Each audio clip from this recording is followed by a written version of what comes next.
Hi, this is Shikumara. Welcome to Pre-Market Report 29/4/2026. Yesterday, US market S&P 500 0.5% down, Nasdaq 0.9%, Dow Jones flat ಆಗಿ close ಆಗಿದೆ. At present Dow Jones positive ಅಲ್ಲಿ ಇದೆ. Asian markets almost negative ಅಂತ ಹೇಳ್ಬೋದು. GIFT Nifty indicating flat to negative opening. Brent crude oil 110 cross ಆಗಿದೆ. So more than 100 not good for markets.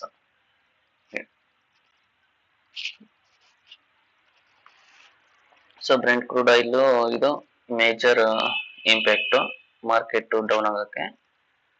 ಮತ್ತೆ war tension ಅದೇ ಇದೆ. ಮತ್ತೆ ಇನ್ನೊಂದು ಏನಂತಂದ್ರೆ FI ನಿನ್ನೆ yesterday FI net sellers, DIS net buyers. Almost 2,100 crore FI selling ಮಾಡಿದ್ದಾರೆ. DIS 1,700 crores.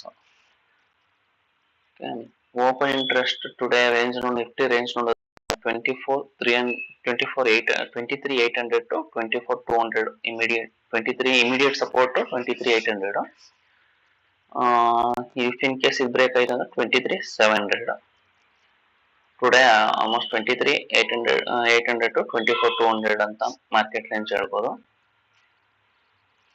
So ಇನ್ನು PCR ಹೇಳೋದಾದ್ರೆ PCR 0.8. ಸೊ ಸ್ಲೈಟ್ಲಿ ನೆಗೆಟಿವ್ ಅಂತಾನೆ ಹೇಳ್ಬೋದು.